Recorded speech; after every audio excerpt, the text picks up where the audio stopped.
বর্ধমানে বিজেপি নেতার নামে ট্রেনে করে এলো ৫৫টি বাইক। প্রতিবাদে তৃণমূল কংগ্রেসের বিক্ষোভ। ভোটের আগে বিহার থেকে এলো ৫৫টি বাইক। বিহার থেকে ট্রেনে করে এলো বাইকগুলি। আজ বাইক এলো, কাল গুন্ডারা আসবে, পরশু বন্দুক। বিজেপির বিরুদ্ধে সরব তৃণমূল। বিজেপি কর্মীদের যাতায়াতের জন্য বাইকগুলো আনা হয়েছে।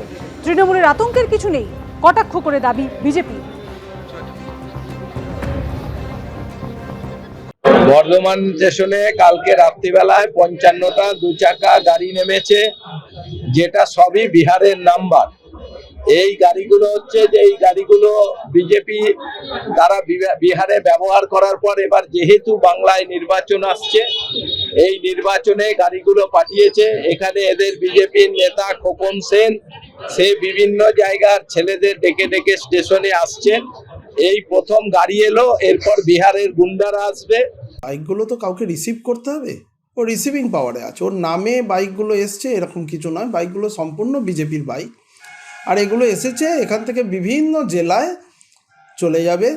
যাদের আমাদের পার্টির মধ্যে যারা পেড ওয়ার্কার আছে, পার্টির নিজস্ব স্টাফ আছে কিছু যারা অফিসিয়াল কাজ করে, ১জন ২জন করে থাকে, তো বিভিন্ন জেলায় তাদের ব্যবহারের জন্য এই বাইকগুলো আছে। তো এর মধ্যে কোনো রহস্য নাই, কিচ্ছু নাই।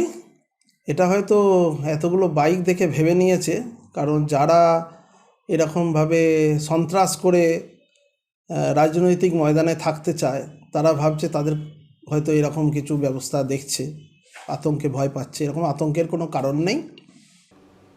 যুবভারতী কাণ্ডে শতদ্রু দত্তকে টানা জেরা করে চাঞ্চল্যকর তথ্য পেয়েছে সিটের তদন্তকারীরা, এমনটাই খবর সূত্রে। জেরায় শতদ্রু জানিয়েছেন, পিঠে হাত দেওয়া বা জড়িয়ে ধরা একেবারেই পছন্দ হয়নি মেসির।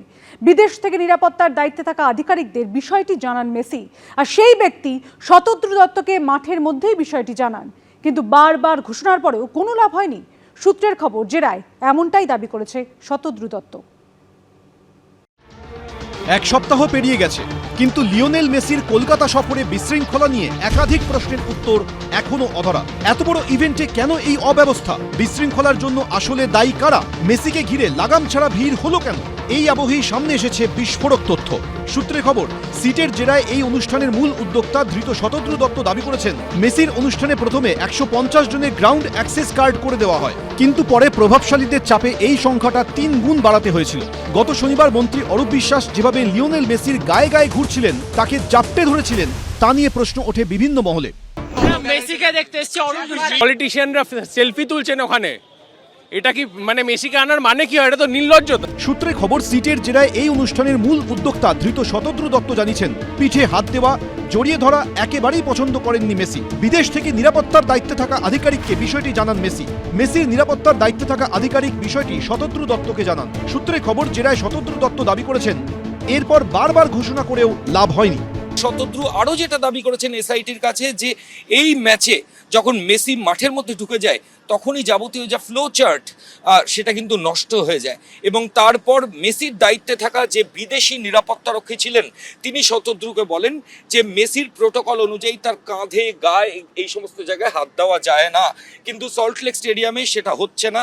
তার পিঠে, গায়ে তাকে অনেকে টানার চেষ্টা করছে, যেটা তার প্রোটোকলের বিরোধী। যুবভারতীর বিশৃঙ্খলার দায় কার? কাদের জন্য কলকাতার ভাগ্যে জুটল এই লজ্জা? তা নিয়ে রাজনৈতিক তরজাও চলছে সমানতালে। লিওনেল মেসিকে কেন্দ্র করে আজকে একটা স্টেডিয়াম জুড়ে মানুষ বলছে, একসঙ্গে দাঁড়িয়ে বর্তমান প্রজন্ম চোর চোর বলে চিৎকার করছে একটা সরকারের দিকে তাকিয়ে। এই নজিরবিহীন দৃশ্য আর এর আগে কোনোদিন মানুষ দেখেনি। সিটিং জাজ দিয়ে এনকোয়ারি হোক। এই যে অসংখ্য ক্রীড়াপ্রেমীর এই অসুবিধে হলো, তার জন্য কে দায়ী?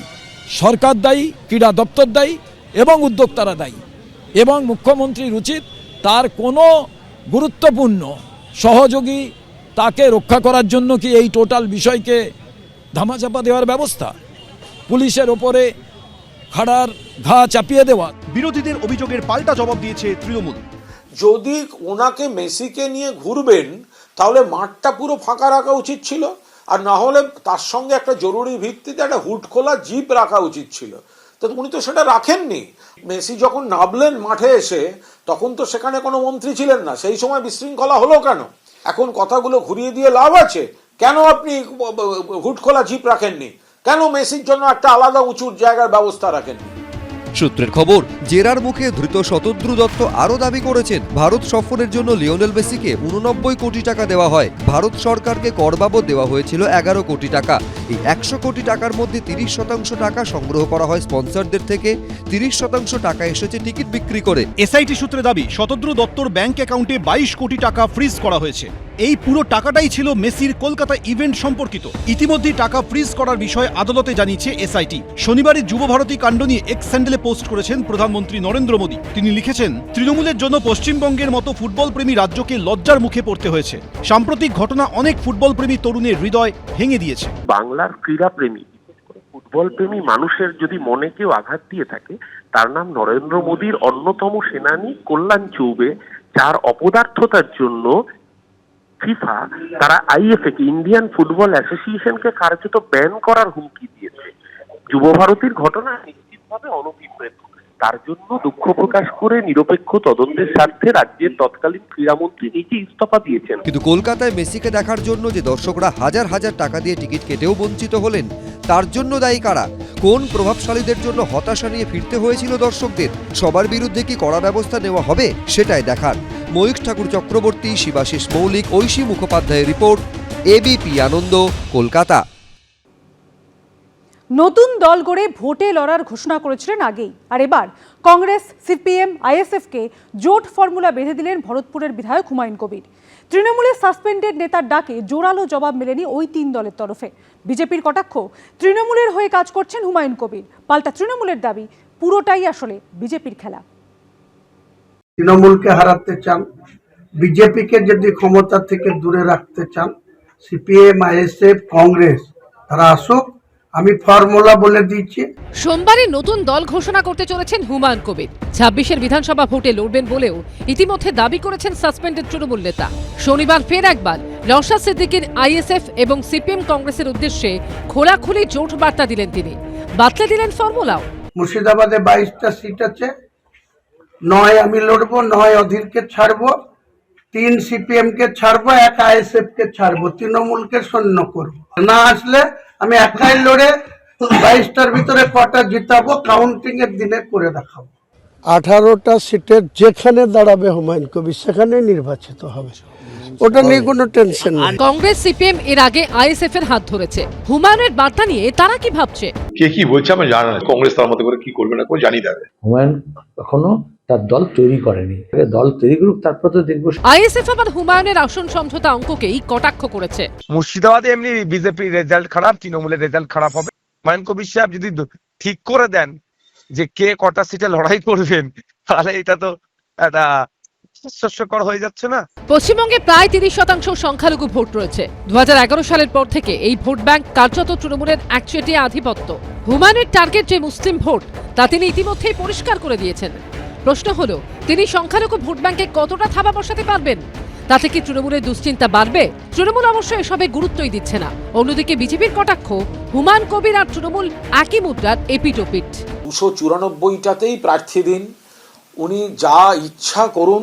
বুঝে যান যে বিজেপি ভোট ভাঙার খেলা খেলছে। বিজেপিকে হারাতে প্রত্যেকটা ভোট তৃণমূলকে, আর অন্য কোনো যদি এসব এজেন্ট ফেজেন্ট নানা রকম দল মল ম্যান এদের ভোট দিতে যান, প্রত্যেকটা ভোট ঘুরিয়ে বিজেপিকেই সাহায্য করবে। পরিষ্কার বোঝা যাচ্ছে এটা মমতা বন্দ্যোপাধ্যায় নিজে তৈরি করেছেন এটাকে, এবং উনিও জানেন এবারে যে এবারে মাইনরিটি ভোটটা পাওয়া খুব মুশকিল হবে। সেই জন্য সাইড দিয়ে আলাদা করে বিভিন্নভাবে এটা একটা ষড়যন্ত্র করে পরিকল্পিতভাবে একটা হুমায়ুন কবিরকে দিয়ে এটা তৈরি, এই খেলাটাকে খেলানো হয়েছে। আপাতত সবার নজর সোমবার হুমায়ুন কবিরের নতুন দল ঘোষণার দিকে।